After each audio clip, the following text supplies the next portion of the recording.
don't think this is a huge surprise to many of you that I am retiring at the end of this month. This will be my last official meeting with you all. Although, like I said, I'm very proud of this work that we're doing together and am very encouraged and hopeful and know that it will go on and do great things. I also want to announce, and I don't see that Patience is with us yet this morning, but Patience Ofudu will be named the interim. She will be appointed the interim executive director. The County Employment Human Services is in the process of doing a recruitment, which they are required to do. It will be a full and robust recruitment for a new permanent director. But in the interim, Patience Ofudu is well qualified, and she will be taking over when I leave, which is December 31st, will be my last day. As Kristen pointed out in the beginning, I'm technically on vacation, but again, this work is very important to me. So I'm so happy to be here with you today and share with you that I will be retiring. This was a long planned retirement. I am nesting up in Chico and a new little home we have and helping to raise and take care of my grandkids. So on another note, and I don't know if anyone else was going to announce this, Kristen, Devorah Levine has also left Employment and Human Services. Yesterday was her last day with us. She's not retiring. She took a very exciting job as, I don't know if the title's the director, but she's the executive director. Yeah, executive director of the Lesher Foundation. So she is not far. We will continue to do work with her in a different way. And then Maura Connell will be stepping in. And Maura Connell has been supporting the task force all along. Again, is very knowledgeable and more than capable of stepping in and supporting this task force on behalf of EHSD. So those are my two announcements. And again, semi-introduction to the big piece that we're going to see today, which again is, I think, very near and dear to all of our hearts and the heart and soul of the work we're doing. Thank you so much, Donna. Feel free to flood the chat with all the praise and all the clapping and all the love for Donna.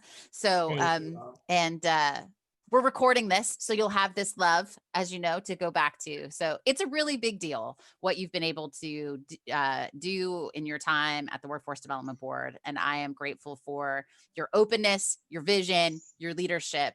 And we wouldn't be having these conversations and thinking about the ways that we need to collaborate in new ways without you at all. So you made this happen, and we won't let you down. I have no news about any job change. As long as everybody will have me, I'm staying at the helm of the Contra Costa Economic Partnership. So I do want to just a bit of housekeeping. Again, if you can, keep yourself muted if you're not speaking. That's always helpful for the acoustics. But also do want to just make sure that we do have one of our participants, one of our panelists today, one of our speakers is joining by phone. And so it would be really helpful if everybody identifies who they are before they're speaking. So, and I just violated that rule. This is Kristen talking again. But I just think that if you could just say your name and your affiliation before you speak, that would be really helpful, or I might do it for you. So without further ado, I think we are going to go ahead and jump. Welcome to those of you who are just joining us. So if we could go back to the slides, I've already reviewed the objectives. For those of you who missed the announcement, Donna announced her retirement. Patience Ofudu will be taking over as interim. So I'm going to turn it over to Lindy Lavender, who's going to give the economic update and just an update about what we've been up to with the task force. So take it away, Lindy. Good morning, everyone. This is Lindy with the Contra Costa Economic Partnership. So I just wanted to touch base about the webinar that we hosted. It went really well. We had a good turnout. Thank you to many of you who were able to join us. It was also kind of fun to see some of our city staff come in because it was really kind of a timely conversation for them, as one of our main speakers was Pete Peterson, who is the Chief Information Officer for the City of Oakland. And he really did a great job diving into kind of what their processes looked like trying to extend fiber into different parts of Oakland. And he did a great job explaining that political will really made a difference and CARES Act funding really made a difference in what they've been able to do in a short period of time. But he also just talked about the challenges of capital projects and kind of spoke to some of the challenges that they run into and also some of the opportunities. So if it's something that is of interest to you, it is available on YouTube. I definitely recommend you go back and check it out. We also had Ken Maxey from Comcast and Ken Mintz, formerly of AT&T and the chair of the East Bay Leadership Council, tell us a little bit about discount programs and give some information specifically to nonprofit leaders who might be interested in helping their clients access broadband access. Next slide. So we wanted to talk a little bit about unemployment numbers. At the same time, wanted to recognize that this has probably shifted since the last time we got numbers here in the state of California. So while we did see a reduction in October, those numbers might have changed since, especially given the new lockdowns. I also wanted to touch base about the federal relief package that has been in the works and in discussion. We're seeing more movement on that. There was actually even new articles out today about a possible stimulus check. So we're seeing a lot of movement there, hope to see it actually come to fruition. As of now, it looks like it would extend the extra $300 unemployment benefit for a few more months. So that will be good news, especially for those who are being asked to stay home. I also just wanted to quickly show this chart. I think it really helps to identify some of the major industries that have been most impacted. You can really see those year-over change numbers, particularly in the leisure and hospitality sectors have been just so deeply impacted. And I think this graph really helps to illustrate that. If anyone's interested in getting this, let me know. Happy to send it forward. I'm going to turn it back over to Kristen. She's going to talk about a really great Brookings blueprint that was recently put out. Thanks, Kristen. Thank you, Lindy. And just thank you for your great work on making that webinar possible. So again, this is Kristen Connolly of the partnership. So as we have in other meetings, I wanted to just call your attention to a recent blueprint out of Brookings Metro that talked about kind of laid out some specific steps that could be taken. First, they identify more of the issue around why having an equity lens is so important. So we put 3 important points up here. 55% of households earning less than $50,000 annually have experienced a loss of employment since March. Then unemployment rates for Black and Latino or Hispanic workers are now up more than 4 percentage points from their pre-pandemic levels. And small business owners of color were also more likely to shutter operations in the initial months of the pandemic. So that, coupled with several other components, really make it clear that this equity lens that we've had, that the path that we're on, really validates that whole course. So we'll go to the next slide. So this is a snapshot of a study, and we'll make sure that this gets posted on the full study gets shared, and then we will make sure it's available to everyone. So just the PPIC just released a study focusing on the impacts of the pandemic as it relates to the California experience. And this particular slide I wanted to share because it just brings it home to California as far as the impact of unemployment on lower income people. So you can see the percentage unemployment rate broken out over periods of time, right? So if you could stay on that slide, you see from the yellow is January to March, the lighter green is April to June, and then the darker green is August to October. And you definitely see that folks at the lower end of the economic earnings strata are definitely more likely to be unemployed. So good question about July. So no July. That's interesting. I bet that they will notice. This is literally out today. So I want to, maybe they decided to just take a holiday. No, but in all seriousness. So this to me, I think really captures the experience of what we're going to hear about today, and is why we're focused like a laser on those most impacted. So we'll go to the next slide. So in terms of the recommendations from this Brookings blueprint, there's 4 things that we've put on this slide that I think will be helpful in what we're going to focus on in 2021. So in terms of, so they recommend national service programs. Obviously, that's not within our purview to be able to establish a national service program, but to the extent that there are national service programs that are made more robust and expanded, we want to make sure that we're availing ourselves of that locally. We want to expand access to earn and learn strategies. We literally have earnandlearn.us, which is based here, that the Workforce Development Board incubated, that now lives at the Economic Partnership. And, Heather Fontanella and so many others have been so helpful in terms of trying to expand meaningful work-based learning opportunities for learners in really diverse ages. And we want to think about how we can make that more robust. And I know that we're going to be really pushing employers to expand those opportunities. I've been hearing from employers about wanting to be able to expand their offerings in order to help with this. Third point, reduce deep and longstanding wealth disparities by income and race, which needs a variety of strategies, and provide adequate, affordable, and accessible healthcare to all U.S. residents. So those would be the most important things, but I just wanted to distill that out from the Brookings paper. Next slide.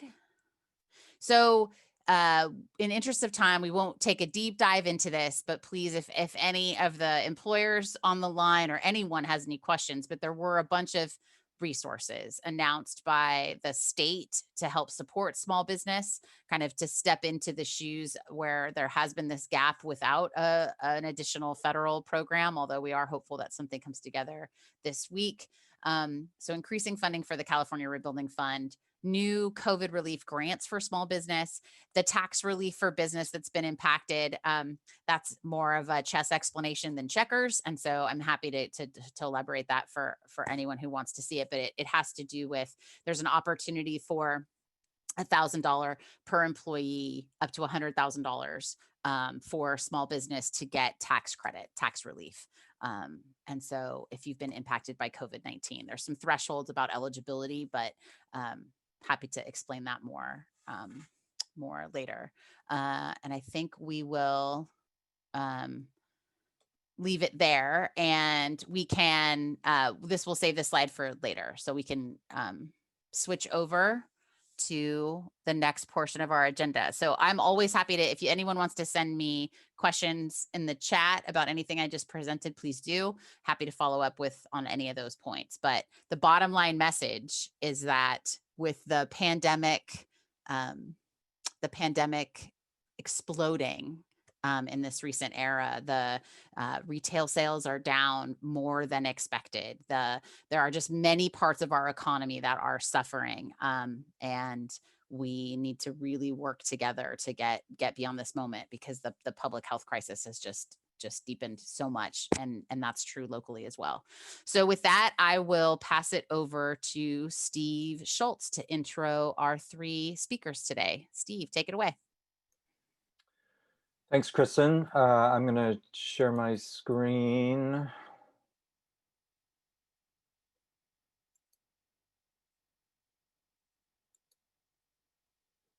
Oops.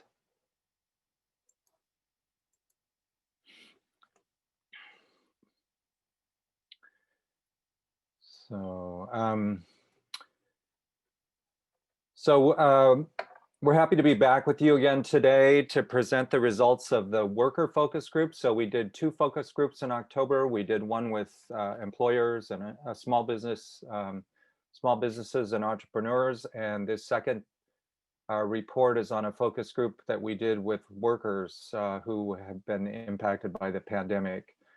Our group included 9 participants from fields that included skilled nursing, film production, higher education, an educational nonprofit, reentry services, K-12 special ed, and retail banking. And our participants ranged in age from their early 30s to their 70s. They were distributed throughout the county and diverse racially and by gender.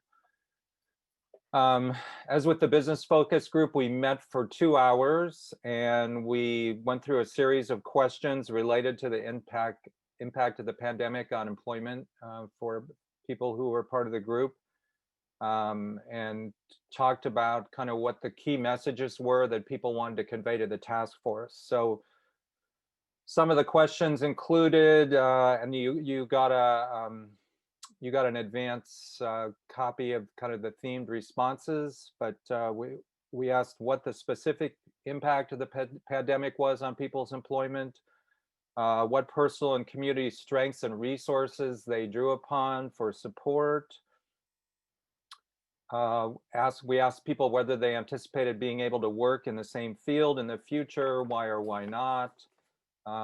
We asked them whether they had explored training opportunities in another field and whether there were barriers that they'd faced to obtaining that training.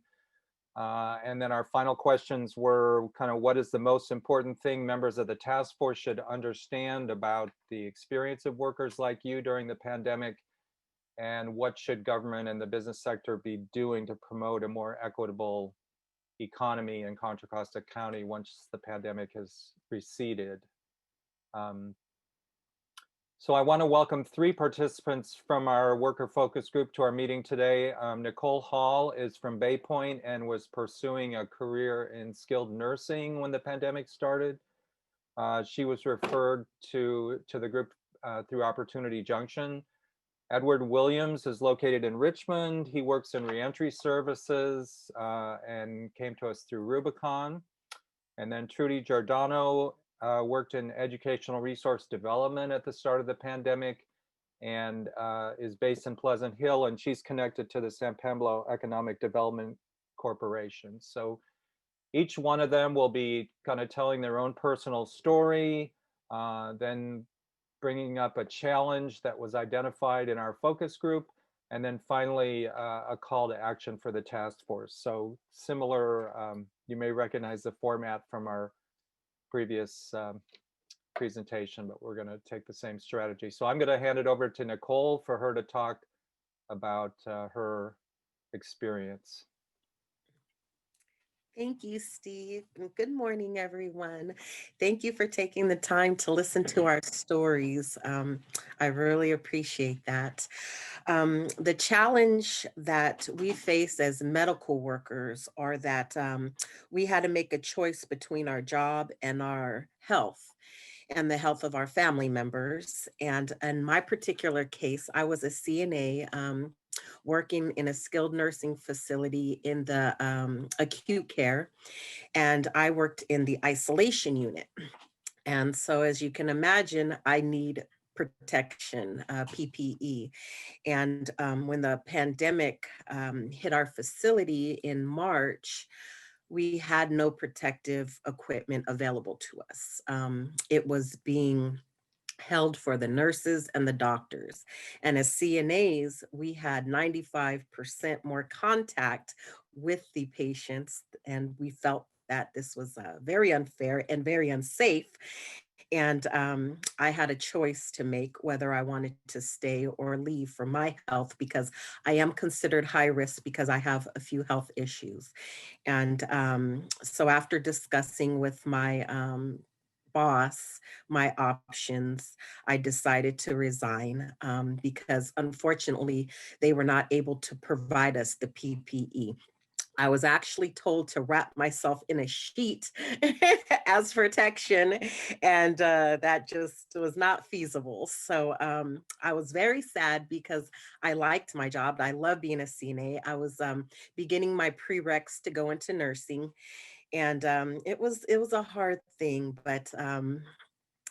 but what happened after that was I drew on the resources of unemployment, and also Kaiser rolled out a program that was free for people who wanted to go into medical assisting. So I thought at the time this was a good option because I wouldn't directly have to work with patients. I could be more behind the scenes because I wanted to stay in the medical field. So this was actually something I enrolled in, and was just beginning when I was represented with a new opportunity with Opportunity Junction, which was wonderful. I had been a part of the Opportunity Junction program 4 years prior in their administrative program. And it was such a great resource for people like me who were low income. And it helped me to get the job that I now have. I am no longer in the medical field, but I'm still able to work with CNAs in the program that I'm in with Opportunity Junction. And so that is a major blessing. But because of those resources like Opportunity Junction that offer lower income free opportunities. I was able to, survive this financially. So that was a great blessing.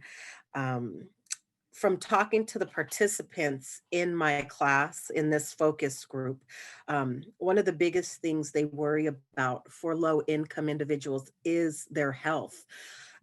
Unfortunately, there's not enough health practices being done for them. I have a son who worked at Tesla and now has come home to live because he lost his job because they were working in such close quarters that two of them actually caught COVID and died. And there was hardly any PPE for them either. And he actually spoke up at a town hall meeting and was fired for being insubordinate. And it's affected us all.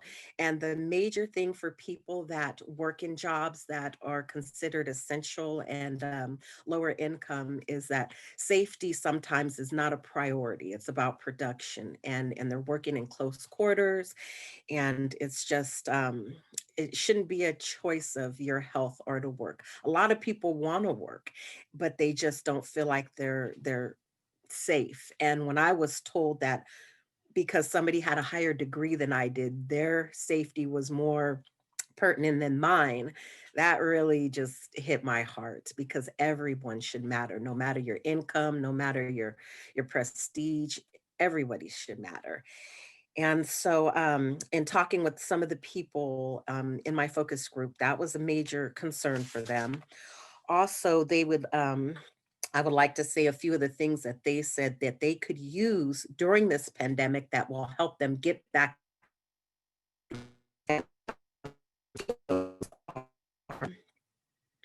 Unemployment, of course, is a essential because schools are still closed and they have no one to watch their children. So unemployment is a must. A lot of middle class I found, they have no idea about resources because they've never been put in this situation.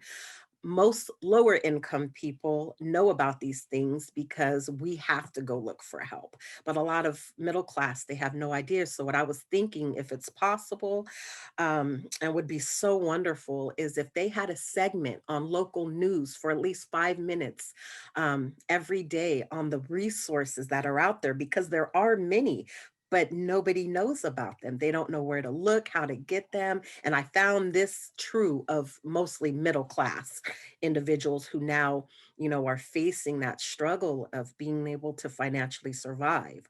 So also, let's see, certification within jobs.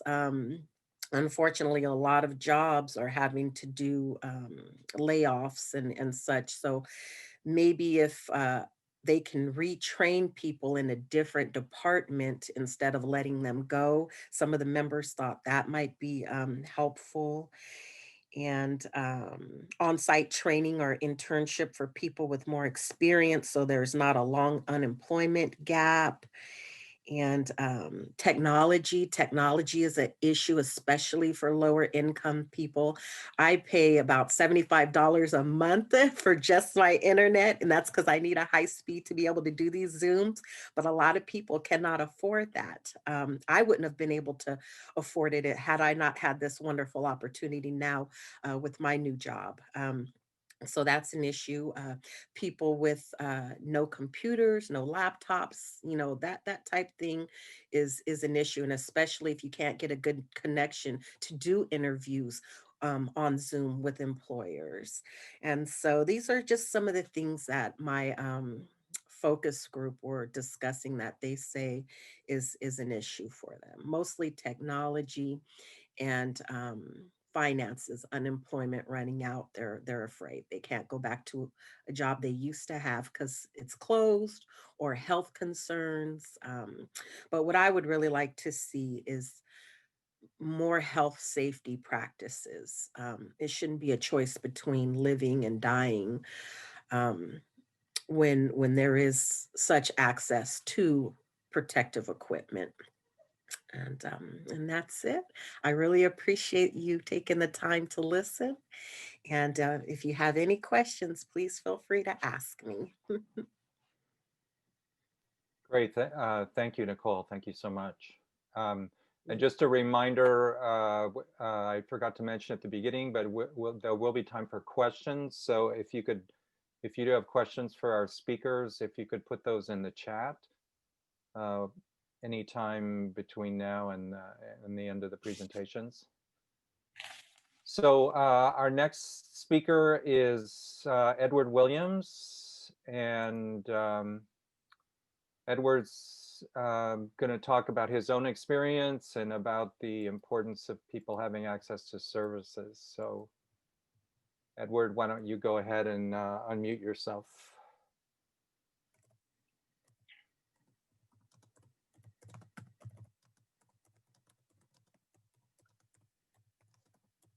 Edward, are you able to put on your audio? I know we heard you earlier.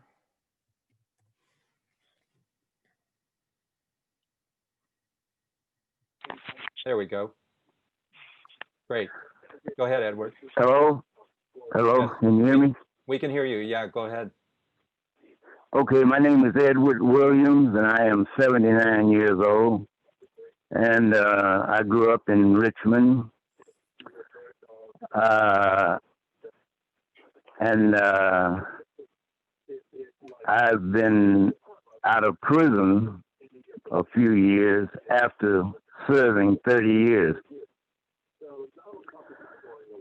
Since I have been out, one of the things I've been doing is working for the Reentry Success Center in Richmond. And we were dealing with servicing people coming out of prison, homeless people, people that need medical, people that need ID. We had computers in the building, but working in such close proximity, we have been closed down since March. And I have also been volunteering with other organizations like Remedy, an acronym for Making Every Day Yours. And their focus is to try to get people coming home from prison a checkup and a doctor. And also working with the Contra Costa Food Bank. And of course, their focus is trying to feed people. And once or twice a year, they go to Sacramento. And I went with them a couple of times and had a chance to give a talk out in front of the Capitol, and also to have an audience with a couple of senators. But all of that is closed down now. So I've had to resort to local resources like Catholic Charities, the food bank, of course,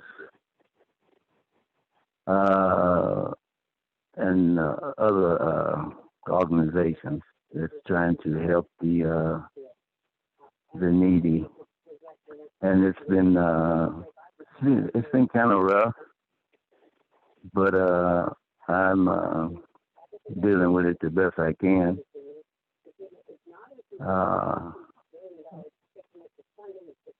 So that's where I'm basically at this time.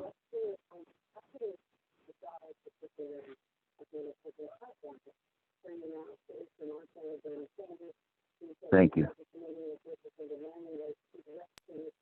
Edward, did you Hello? want to, Edward, did you want to talk about just some of the challenges people have had in terms of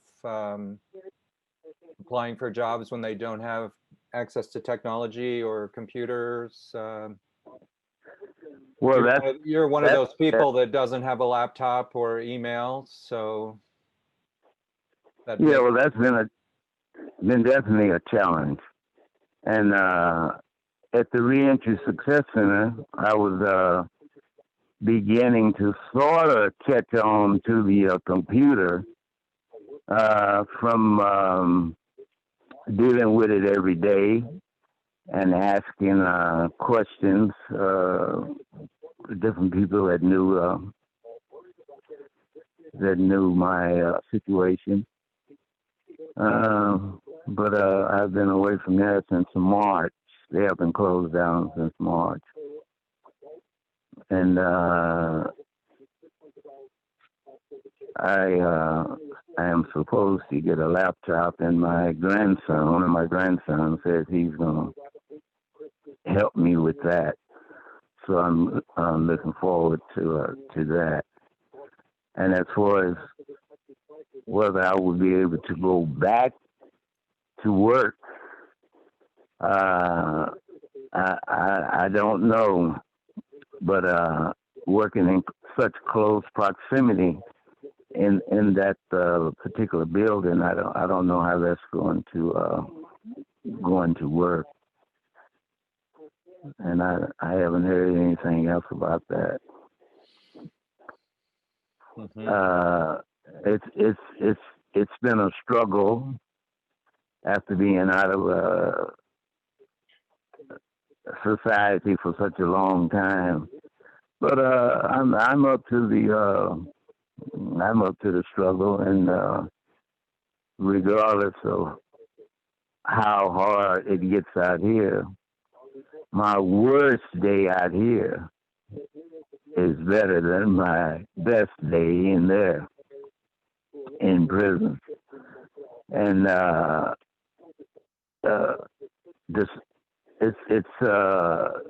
mean, it's a struggle all the way around, whether you've been in prison or haven't been in prison, you know. But poverty is really a tough thing to deal with. And I think it was Aristotle, was it Plato, that said poverty is the parent of crime. And it's been a struggle just trying to stay away from that. And I've also City College since I've been out. I think I've completed about 7 semesters. So I'm trying to stay busy. And I'm a local speaker, basically talking to young people, because it's a good thing to try to get to young people, much better than it is to try to get to much older people. And so that's one of the other things that I'm doing to keep myself busy. Well, thank you, Edward. Okay. I really appreciate your comments. I mean, a couple other things to follow up on what Edward said. I think many people in our group mentioned appreciating just the mutual support that came from even just being part of the focus group, and that often people, just given our current circumstances, are really disconnected from other people and from support. And so that just helping people get together who are going through similar things that alone would be a valuable resource for people. And I think Edward also has a unique perspective given his work with people in reentry who already before this current pandemic faced profound challenges with housing and employment and returning to the community. And so that's just also something to keep in mind. I think that people in those circumstances are in really having great difficulty with our current situation. So I'm going to hand it off to our third speaker, Trudy Giordano, who's going to talk about her experience and about the importance of people having supported training to make transitions to new employment. Good morning, everyone. Thank you for inviting me to participate. As has been mentioned, you know, it's been helpful to have groups to reach out with or connect with during this time. I'm a single mom and I was working in education before the pandemic. I was newly hired on in a newly created position, and though I got busy raising money and fulfilling my contract, when the doors shut on the schools and they weren't able to offer their services, they ended up having to give hundreds of thousands of dollars in refunds and decided to eliminate the position. So I've been out of work since the middle of August, and I have received a lot of support with San Pablo Economic Development Corporation with their job networking they do on Thursdays. They've connected me to, you know, some different opportunities and assisted me with some financial assistance that's helped me. I'm getting the PMP project management professional certification. I was able to get the required coursework through Udemy fairly cheaply, but the exam is $500 to get the certification. So the assistance there has been very helpful. And also I've received assistance through Richmond Community Foundation, through SparkPoint, some rental assistance that I've needed, and connection to some advising on, you know, getting my car payments deferred and some other issues that have helped me ride through this period of unemployment. Obviously, you know, when I moved here, I had a great contract and, you know, live in an area, well, the whole area, Bay Area is pretty expensive, but, you know, it's been very stressful to be out of work, and the support that I've been able to receive has been very life-saving in terms of keeping the stress down and enabling me to continue to work on furthering my education and looking for new work opportunities. The suggestion or call to action that, you know, I was talking about in the focus group was around in Contra Costa County specifically. You know, I mean, all around, again, there's been jobs that have been eliminated or drastically reduced that people can't go back into. We have a lot of healthcare and construction, building and design, and also like petroleum industry jobs in this county. And so, you know, in my thought, it was whether or not how the MHSA mental health services has internships for doctoral and master level interns and trainees, if maybe that were like expanded to incorporate the newly approved, you know, peer support specialist certification. Maybe there's opportunities for people somewhere in the middle, or those with management experience, you know, like myself, who has administered a lot of grants. If, you know, there's more opportunity in the private sector, perhaps in healthcare or construction or, petroleum processing, if there were some sort of connections or on-the-job training or paid internships or something that would enable someone to take experience that they have from an industry that might be, suffering at this time or more difficult to get back into, and apply it into another industry through, job shadowing or something like that. So my familiarity with on-the-job training programs is typically that they are for lower level or entry level positions. And so my comments were just around that some people in the middle of their career or with, degrees or other education may also need some sort of connection or transition into other types of employment.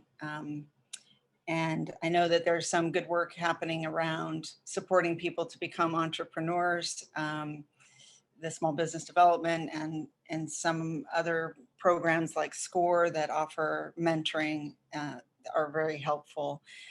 But I don't know in those instances if there's supports for the tools that they may need in order to create a job for themselves, if it should come to that.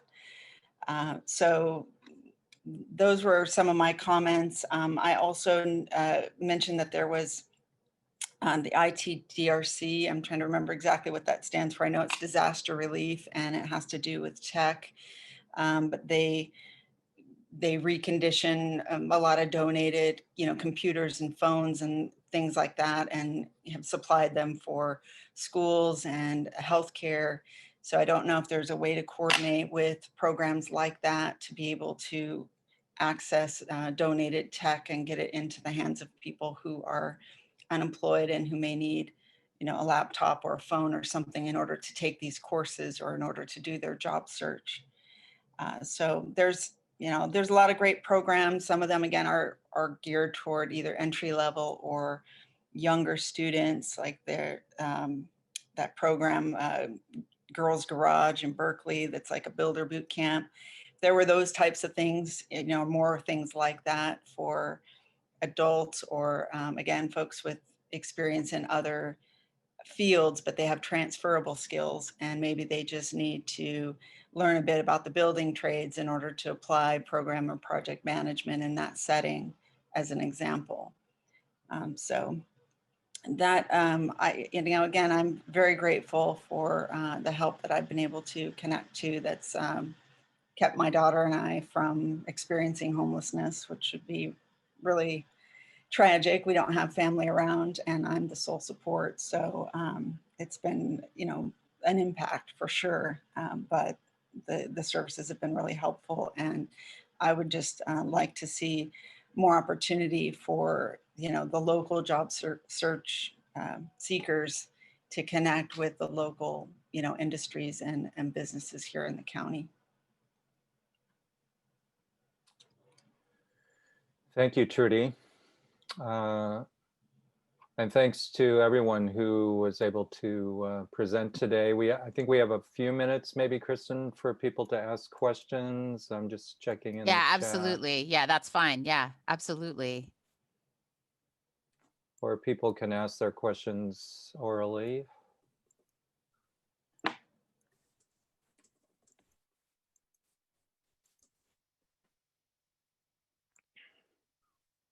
We'll go ahead and we can take the slides down and kind of open it up so we can all see each other. Yeah. If you want to be kind of in gallery view to see if you want to raise your hand or just unmute yourself to ask a question.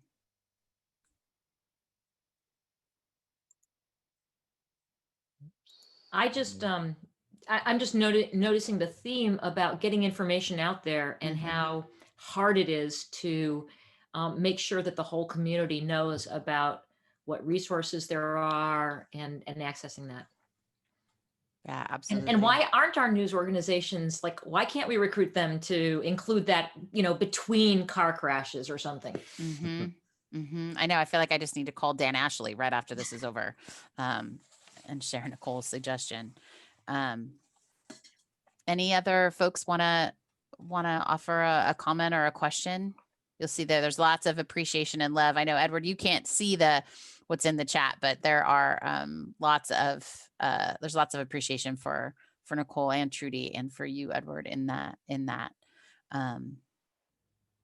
Steve, I don't know if you want to just kind of, if there aren't any other questions, I just wanted to just give you a minute to just, if you had any kind of closing thoughts. My reaction to these last 2 months of presentations and these stories being shared is that you have given us our roadmap in 2021 and what we need to get creative about building some bridges and doing things differently and really upping our communications game with all of our partners, right? I mean, I'm glad that the library has gotten engaged from Contra Costa and all these different, great organizations. I mean, I feel so grateful that we have connections with some of our larger institutions, Cal State East Bay, the community college district, all these nonprofits. I mean, this is a powerful network of people that is participating in this work.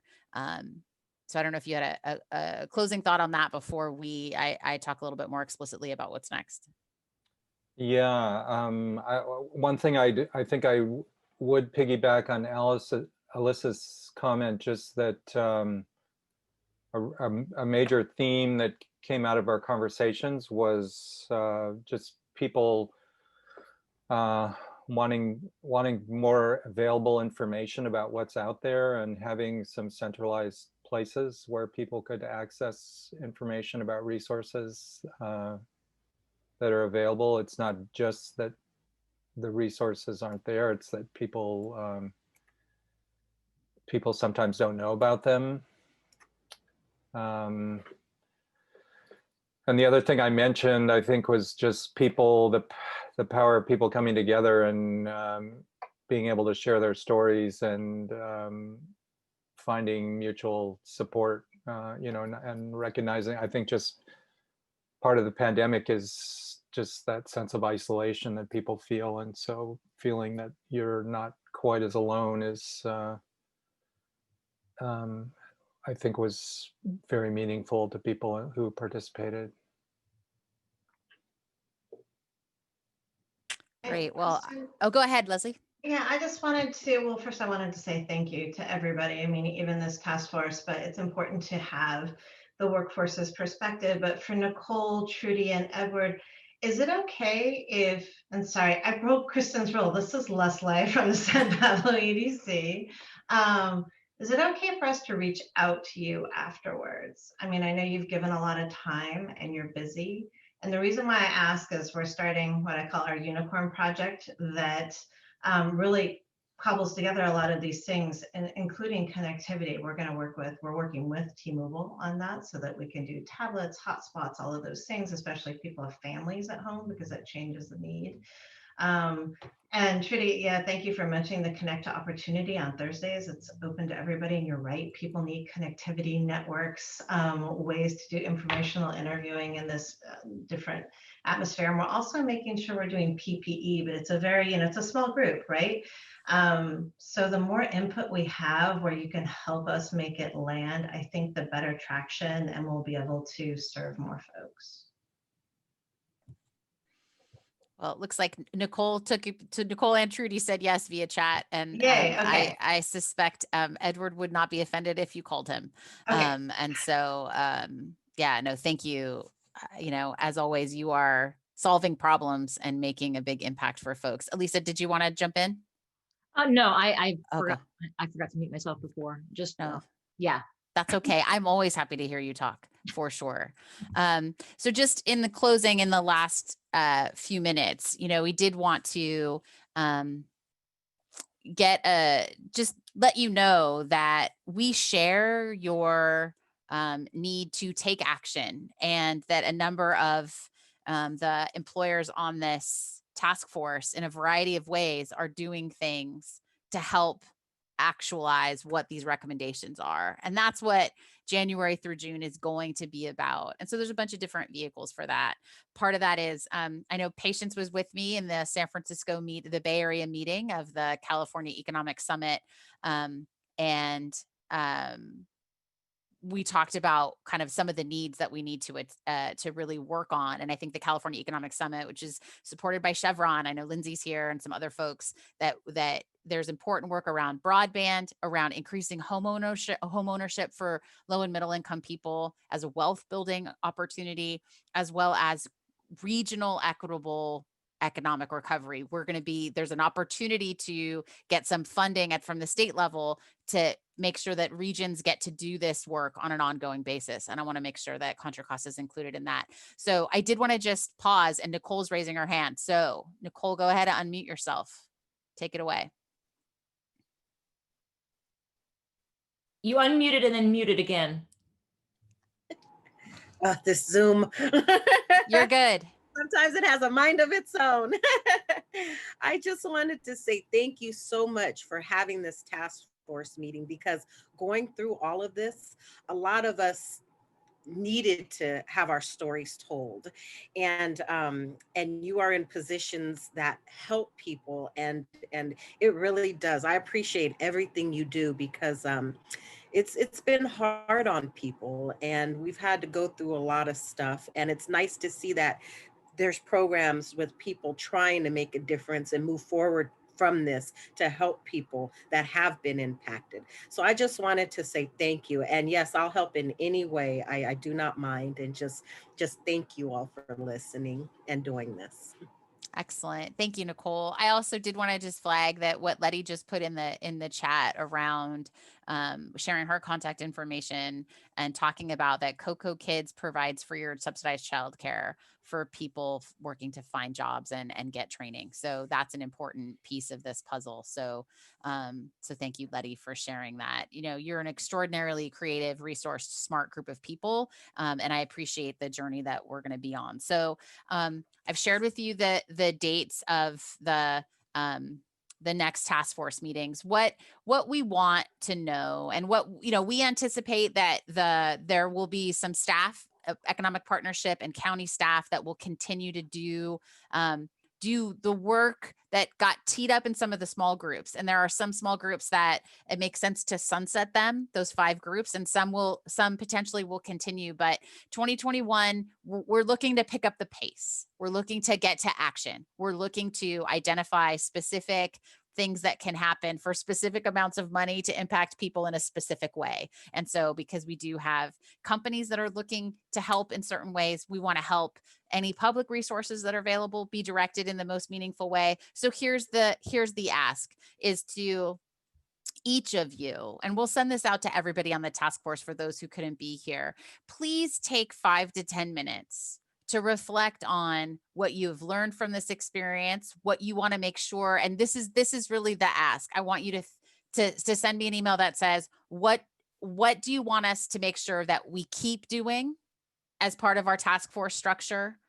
What do you want us to let go of, you know, in order to, and then it's optional, but if there's something that you find particular passion about, or you have expertise about, or if there's something that you can really, because I want you to think about what we've heard in the last 2 months as our roadmap.